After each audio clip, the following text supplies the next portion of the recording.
दोस्तों, ये जो तस्वीर आप मेरे पीछे देख रहे हैं, क्या ये आपको जानी पहचानी लग रही है? हम सब ने इस स्टोरी के बारे में, इस कहानी के बारे में जरूर सुना होगा, और अगर नहीं सुना है तो चलिए इस डिस्कशन की शुरुआत आज एक कहानी से करते हैं।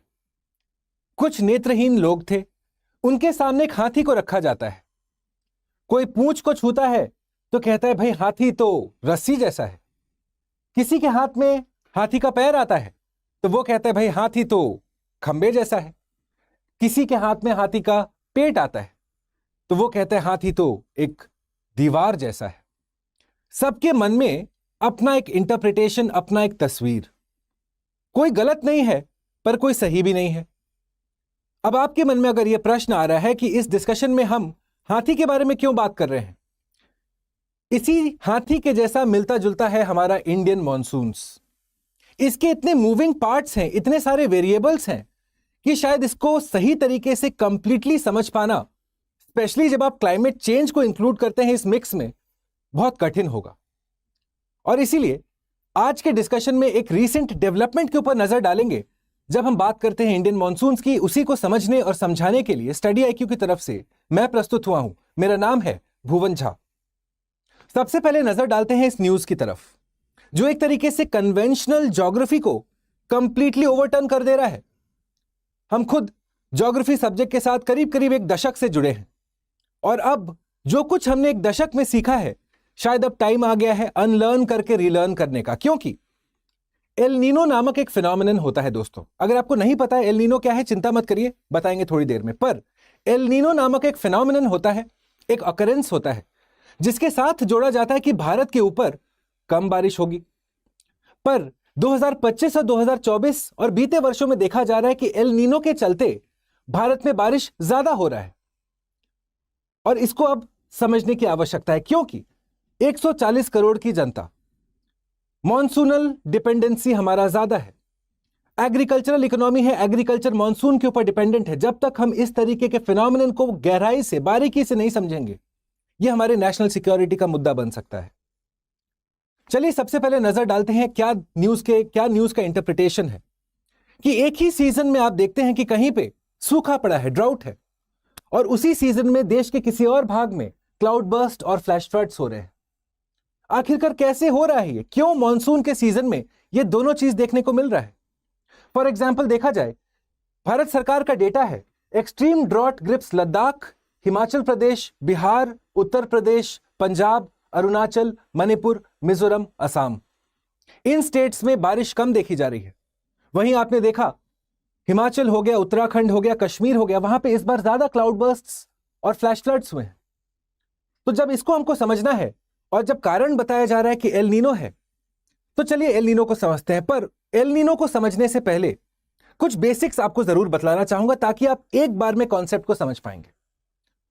दोस्तों, जब हम अपने अर्थ के ऊपर हवा के मूवमेंट को स्टडी करते हैं, तो हमारा हवा या तो वर्टिकली चलता है, या तो ऊपर जाएगा या नीचे आएगा, और एक हॉरिजॉन्टली चलता है, सरफेस के पैरेलल। जब ये ऊपर जा रहा है हवा, तो हम कहते हैं कि आपके ऊपर लोअर प्रेशर पड़ता है। जानते हैं प्रेशर का कॉन्सेप्ट क्या है? कि आपके सिर के ऊपर एटमॉस्फेयर के अंत तक एक कॉलम ऑफ हवा है, उसमें अगर हवा ऊपर जा रही है तो आपके ऊपर ऑब्वियसली लोअर प्रेशर पड़ेगा, यानी कि इन दिस केस आपके ऊपर लोअर प्रेशर है। पर जब आपके सिर के ऊपर हवा ऊपर से नीचे आ रही है, तब आप देखते हैं आपके ऊपर हाई प्रेशर बनता है। दूसरा चीज, जब हवा हॉरिजॉन्टली चल रही है तो वो हाई प्रेशर से लो प्रेशर चलती है। एकदम सिंपल कॉन्सेप्ट्स है। और तीसरा चीज, गर्म हवा जो होता है दोस्तों, आपको पता होगा कि गर्म हवा का वॉल्यूम वो ज्यादा स्पेस ऑक्यूपाई करता है। कैसे याद रखेंगे आप ये? सोचिए कि अगर आप पटना से दिल्ली आ रहे हैं हाईवे पे गाड़ी चला के, जो नए नए एक्सप्रेसवेज बने हैं उस पे आप गाड़ी चलाते आ रहे हैं, आप पेट्रोल पंप पे रुकते हैं, तो पेट्रोल पंप पे जो हवा भरने वाले इंडिविजुअल हैं वो आपको कहते हैं कि आप अपना टायर प्रेशर कम कर लीजिए। पहले अगर 35 PSI था, अब घटा के 30 PSI कर लीजिए। क्यों? क्योंकि जैसे जैसे आप गाड़ी चलाएंगे हाईवे के ऊपर, आपका टायर गर्म होगा। टायर गर्म होगा तो टायर के अंदर हवा गर्म होगी, हवा गर्म होगा तो वो एक्सपैंड करेगा यानी कि ज्यादा वॉल्यूम ऑक्यूपाई करेगा। आपको पता है density equals to mass by volume. ये ऐसा फॉर्मूला है जो हम सबको याद रहता है। अगर किसी चीज का वॉल्यूम बढ़ रहा है यानी कि डेंसिटी घटेगी, डेंसिटी घटेगी मतलब वो गर्म हवा धीरे धीरे उठना चालू करता है, राइज करना चालू करता है। सिमिलरली आप देखते हैं कि कोल्ड एयर का वॉल्यूम होता है कम, अगर इसका ठीक ऑपोजिट होगा, कोल्ड एयर का वॉल्यूम कम, डेंसिटी ज्यादा, कोल्ड एयर ऊपर से नीचे आती है। गर्म हवा में होता है मॉइस्चर, कोल्ड एयर होता है ड्राई। आप खुद सोचिए, आप मॉइस्चराइजर कब लगाते हैं, विंटर के सीजन में या समर के सीजन में? विंटर के सीजन में। हवा ड्राई है इसीलिए आप मॉइस्चराइजर लगाते हैं, यानी कि वार्म एयर राइज करता है, इसके पास मॉइस्चर होता है। कोल्ड एयर ऊपर से नीचे आता है, डाइव करता है, ये ड्राई होता है। जब आप इतना समझ गए, इतना बेसिक्स क्लियर है आपका, अब आप एक पोल पोजीशन पे हैं एल नीनो कॉन्सेप्ट समझने के लिए। पर एल नीनो को समझने से पहले आपको समझने की आवश्यकता है कि हमारे विंड मूवमेंट्स कैसे हो रहे हैं। हमारे अर्थ के ऊपर विंड मूवमेंट्स अलग अलग दिशा में हो रहे हैं। आज हम लोग नजर डालेंगे इक्वेटर, जहां पे आप देखते हैं कि ये ट्रेड विंड्स आके कन्वर्ज कर रहे हैं। 30 डिग्री नॉर्थ और 30 डिग्री साउथ लैटिट्यूड से गर्म हवा आता है और उसके बाद डिफ्लेक्ट होता है। एक छोटा सा फोर्स होता है जिसका नाम है कोरियोलिस फोर्स, जिसके चलते इक्वेटर पे हवा कन्वर्ज हो रहा है।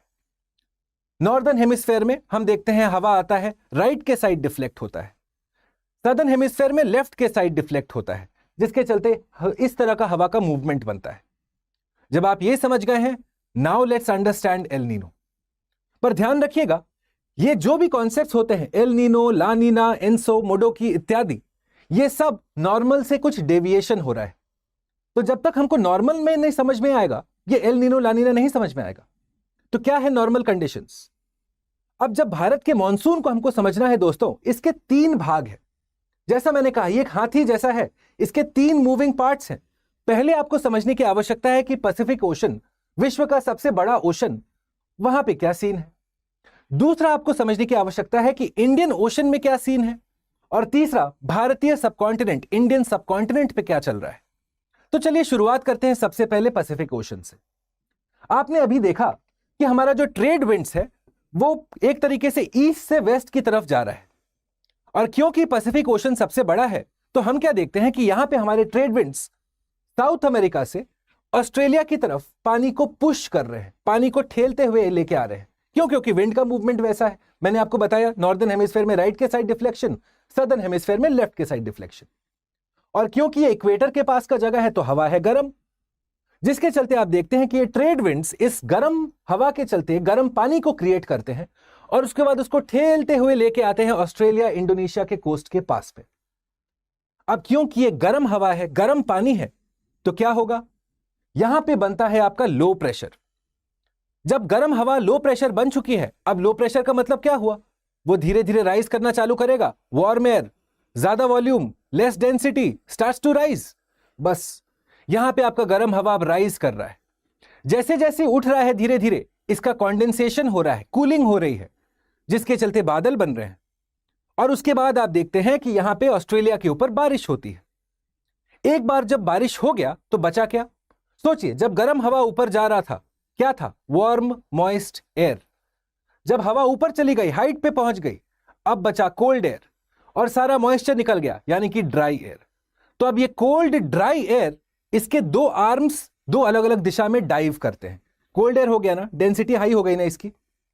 एक आर्म इसका डाइव करता है साउथ अमेरिका के ऊपर जाके।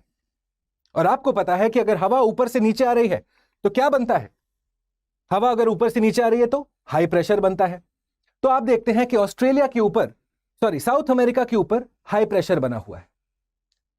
सिमिलरली दूसरा आर्म डाइव करता है इंडियन ओशन में मैस्करीन आइलैंड्स के पास। ये मैडागास्कर के पास में एक छोटा सा आइलैंड है, मैस्करीन आइलैंड्स, वहां पे डाइव होता है। तो जब आपने ये समझ लिया कि ये है पैसिफिक ओशन का मामला, इसका नाम है वॉकर सेल सर्कुलेशन। और ये डायरेक्टली डिटरमिन करता है कि भारत के ऊपर एल नीनो ला नीना किस तरह का कंडीशंस बनेगा। खैर, जब आप देखते हैं कि यहां पे हमारा कोल्ड ड्राई एयर डाइव कर चुका है, अब ये जो हम बात कर रहे हैं, ये समय काल है प्री मॉनसून का, यानी कि गर्म का सीजन समझिए, समर सीजन समझिए। इस दौरान क्या होता है, सूर्य देव 23.5 डिग्री नॉर्थ पे घूम रहे हैं, ट्रॉपिक ऑफ कैंसर की तरफ। अब यहां पे भारत का जो सबकॉन्टिनेंट है वो गर्म हुआ पड़ा है। क्यों? क्योंकि एक छोटा सा कॉन्सेप्ट होता है स्पेसिफिक हीट कैपेसिटी, कि जमीन और ओशन में जमीन को कम एनर्जी चाहिए गर्म होने के लिए, और वो जल्दी से ठंडा भी हो जाता है। पर ओशंस को गर्म होने में लगता है समय, ठंडा होने में भी उतना ही समय लगता है। इसीलिए हम कहते हैं specific heat capacity of ocean is higher than the specific heat capacity of land. तो आप क्या देखते हैं कि भारत गर्म हुआ बैठा है, लो प्रेशर क्रिएटेड है। इंडियन ओशन में हाई प्रेशर क्रिएटेड है, भाई सूर्यदेव यहां पे हैं, तो ऑब्वियसली गर्मी यहां पे है। स्पेसिफिक हीट कैपेसिटी का कॉन्सेप्ट, ओशंस फिलहाल के लिए इसके कंपैरिजन में ठंडे हैं, तो यहां पे एक हाई प्रेशर बना हुआ है। इस हाई प्रेशर के दो पार्ट्स होते हैं। एक तो है इंडियन ओशन का अपना हाई प्रेशर, क्योंकि भाई सूर्यदेव तो ट्रॉपिक ऑफ कैंसर के ऊपर है। और दूसरा, ये जो ऑस्ट्रेलिया से डाइविंग हवा आया उसको हम कहते हैं हाई प्रेशर, वो भी ऐड करता है यहां पे आके। तो ऑल इन ऑल आप देखते हैं कि यहां पे एक हाई प्रेशर क्रिएटेड है, यहां पे एक लो प्रेशर क्रिएटेड है। अब हवा जमीन पे पैरेलल चलेगा, जमीन के सारा मॉइस्चर उठाते हुए ये हवा चाहती है, ये हाई प्रेशर चाहता है कि इस लो प्रेशर के पास पहुंचे। क्यों? क्योंकि जब हॉरिजॉन्टली हवा चलता है तो हवा high pressure to low pressure चलता है। तो आप देखते हैं कि अब यहां से हवा चलना शुरू करता है। मुद्दा क्या है? उसको जाना है भारत के पास। वो पहले निकलता है, पर एक छोटा सा फोर्स लग रहा है, कोरियोलिस फोर्स। अब क्योंकि आप इक्वेटर के साउथ साइड पे हैं, सदर्न हेमिस्फेयर में है, पहला डिफ्लेक्शन होता है बाएं साइड। इक्वेटर क्रॉस करते हैं, हॉर्न ऑफ अफ्रीका जहां पे आपके कंट्रीज हैं, सोमालिया, एथियोपिया, एरिट्रिया, जिबूती, उस कोस्ट को हिट करके फिर राइट के साइड कट लेता है। क्यों? क्योंकि फिर कोरियोलिस फोर्स बदल गया ना, अब दाहिने साइड डिफ्लेक्शन होगा, दरवाजे दाहिने साइड खुलेंगे। तो पहले लेफ्ट के साइड डिफ्लेक्शन, फिर हॉर्न ऑफ अफ्रीका को मारा, फिर राइट के साइड डिफ्लेक्शन, और फिर एंटर करता है भारत में। यह सारा इंडियन ओशन, अरेबियन सी का मॉइस्चर उठाते हुए और भारत के ऊपर होता है बारिश। देख रहे हैं कितना कॉम्प्लेक्स प्रोसीजर है, एक सिंपल अंडरस्टैंडिंग कि मॉनसून्स कैसे होते हैं। बहरहाल मैं आपको बता दूं, ये जो मैंने आपको स्टोरी बताई है ये बस 50% ऑफ द स्टोरी है। इसमें और भी बहुत सारे मूविंग वेरिएबल्स हैं, but for the sake of today's understanding this is enough. जब आप ये समझ गए कि नॉर्मल ईयर में कुछ ऐसा मामला चल रहा है, अब आप प्राइम पोजीशन पे हैं ये समझने के लिए कि एल नीनो में क्या होता है। ऐसा समझिए, एल नीनो का नाम है द लिटिल बॉय। मेरा एक भांजा है करीब 5-6 साल का। At the risk of generalization, वो थोड़ा सा उत्पाती है, वो सामान वामान तोड़ता है, कभी कभार मिट्टी विट्टी खा लेगा। तो एल नीनो का भी जो नाम है, स्पेनिश नाम है, उसका इंग्लिश नाम है द लिटिल बॉय। इसको कहते हैं ये थोड़ा डिस्ट्रक्टिव होता है। कैसे? अब देखिए, एल नीनो में हमारे जो ट्रेड विंड्स हैं, जो ये वाले हवा चल रही थी, ये अब वीकर देन नॉर्मल है due to certain reasons, XYZ reasons. ये ट्रेड विंड्स अब वीकर देन नॉर्मल है, मतलब उतना उनमें स्टैमिना नहीं है कि वो ऑस्ट्रेलिया से, साउथ अमेरिका से ऑस्ट्रेलिया गर्म पानी क्रिएट करके यहां तक पहुंचा पाए। तो होता क्या है, क्योंकि उनके पास स्टैमिना नहीं है, सारा गर्म पानी बस यहीं तक एस्टैब्लिश हो गया। सारा गेम पलट गया दोस्तों अब, क्योंकि अब लो प्रेशर बनता है साउथ अमेरिका के ऊपर। गर्म हवा साउथ अमेरिका के पास में है, गर्म हवा राइज करेगी साउथ अमेरिका के ऊपर, क्लाउड कंडेंसेशन होगा, बारिश होगा, और इसलिए बारिश इस बार साउथ अमेरिका के ऊपर हो रही है। इसका जो एक कोल्ड ड्राई विंड का आर्म है वो आके गिरता है अब ऑस्ट्रेलिया के ऊपर। अब मुझे खुद बताइए, ऑस्ट्रेलिया के ऊपर बारिश हो सकती है क्या?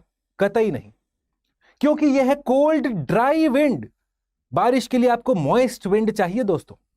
तो आप देखते हैं इस बार ऑस्ट्रेलिया के ऊपर आप देखते हैं कि ड्रॉट होगा, बुश फायर्स होंगे। जो फॉरेस्ट फायर्स होते हैं उनको ऑस्ट्रेलिया में बुश फायर कहते हैं। तो ऑस्ट्रेलिया में बारिश नहीं हो रही है। बहरहाल प्री मॉनसून सीजन में भारत लो प्रेशर में तप के बैठा हुआ है, वेट कर रहा है कि इंडियन ओशन से हवा आएगा, मॉइस्चर आएगा और बारिश होगी। पर इस बार इंडियन ओशन में हाई प्रेशर हो गया है वीक। क्यों? क्योंकि नॉर्मल में तो हाई प्रेशर दो जगह से क्रिएट हो रहा था। एक, इंडियन ओशन का अपना हाई प्रेशर, क्योंकि सूर्यदेव यहां पे हैं, स्पेसिफिक हीट कैपेसिटी का कॉन्सेप्ट, ओशंस हीटेड अप नहीं है। और दूसरा कि ये जो ऑस्ट्रेलिया से डिसेंडिंग एयर था उसका हाई प्रेशर। पर इस बार ऑस्ट्रेलिया से आने वाला हाई प्रेशर नहीं आया, जिसके चलते अब आपका जो लो प्रेशर और हाई प्रेशर के बीच में जो डिफरेंस है वो कम हो गया है। अब आप देखते हैं कि हमारा हवा धीरे धीरे चलता है। पहले फिर से बाएं तरफ चलेगा, हॉर्न ऑफ अफ्रीका को हिट करेगा, इक्वेटर क्रॉस कर चुका है, अब कोरियोलिस फोर्स दाहिने साइड, धीरे धीरे इंडिया के साइड एंटर करेगा। तो नॉर्मली क्या कहा जाता है कि एल नीनो के साल में भारत में बारिश होती है कम। पर इस साल 2025 का जो मॉनसून सीजन है उसको सालों तक याद रखा जाएगा, क्योंकि कुछ अतरंगा ही मॉनसून चल रहा है इस बार। इस बार क्या देखा गया दोस्तों कि आपका इरेटिक रेनफॉल हो रहा है, ड्राई स्पेल्स हो रहे हैं। नॉर्मली क्या होता है, मॉनसून 120 दिन के होते हैं, उसमें आप देखते हैं कि डिस्ट्रीब्यूशन ऑफ रेनफॉल यूजुअल होता है। कुछ दिन बारिश होगा, फिर एक दो दिन टिप-टाप बारिश नहीं हुआ, फिर बारिश हो जाती है, और आप पूरे कंट्री में इक्वल अमाउंट ऑफ रेनफॉल आप एक्सपेक्ट नहीं कर सकते, पर बारिश हर जगह तो होती है थोड़ा बहुत। इस बार कुछ उल्टा हो रहा है। इस बार हम देख रहे हैं कि अगर 120 दिन है, 20 दिन तक बारिश एकदम नहीं हुई, फिर 5 दिन बारिश हुआ, पर मूसलाधार बारिश हुआ, तेज बारिश हुआ। दैट इज अ चैलेंज दोस्तों, क्योंकि मॉनसून से ही डिपेंडेंट है हमारा एग्रीकल्चर, मॉनसून से ही डिपेंडेंट है हाइड्रो इलेक्ट्रिसिटी का जनरेशन, हमारे डैम्स में कितना पानी हम स्टोर करेंगे, ये सब इस प्रेडिक्शन पे हम लोग काम करते हैं। तो देखिए, सबसे पहला, total rainfall in the core monsoon months has declined. Monsoons का बारिश कम हो रहा है ड्यू टू एल नीनो, पर heavy rain days have increased up to 75%, यानी कि जब बारिश हो रहा है तो बहुत ज्यादा बारिश हो रहा है, और इसीलिए आप देखते हैं कि भारत की कुछ जगहों पे सूखा का कंडीशंस क्रिएट हो रहा है, कुछ जगह पे क्लाउड बर्स्ट और फ्लैश फ्लड्स हो रहा है। और जैसा मैंने कहा, it is very very difficult and well it's a challenge कि आप एक तरीके से वाटर सप्लाई और एग्रीकल्चर प्लानिंग को अब सुनिश्चित कर सकें। ये एक चैलेंज होगा भारत सरकार के लिए आने वाले दिनों में। दूसरा, आप देखते हैं कि ज्योग्राफिकली भी शिफ्ट हो रहा है। ये जो सारा इंडियन ओशन के रास्ते बारिश का हवा आता है, ज्यादातर बारिश आप देखते हैं वेस्टर्न घाट्स और नॉर्थ ईस्ट ऑफ इंडिया में, पर इस साल हमने सेंट्रल मॉनसून जोन सीएमजी में ज्यादा बारिश देखा गया, इन जगहों पे कम देखी जा रही है।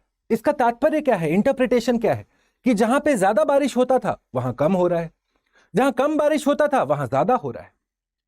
तो देखा जाए, traditionally wet regions have received less rainfall, dry areas getting more monsoon, ज्यादा बारिश हो रही है। और जो मॉनसून का विड्रॉल होता है सितंबर अक्टूबर के महीने में, हम देखते हैं कि अब मॉनसून वापस जा रहा है, नॉर्थ ईस्ट मॉनसून बन के कुछ यहां से शुरुआत होता है और वापस इस साइड निकलता है। मॉनसून आखिरकार है क्या, seasonal reversal of winds. Summer के सीजन में आता है इस रास्ते से और सितंबर अक्टूबर में वापस नॉर्थ ईस्ट मॉनसून बन के चला जाता है। इस बार देखा जा रहा है कि मॉनसून का विड्रॉल अब डिले हो रहा है, ज्यादा टाइम तक इंडियन सबकॉन्टिनेंट के ऊपर यह बना हुआ है। अगर इस रिसर्च पेपर की बात करें, थोड़ा देखा जाए क्या लिखा है।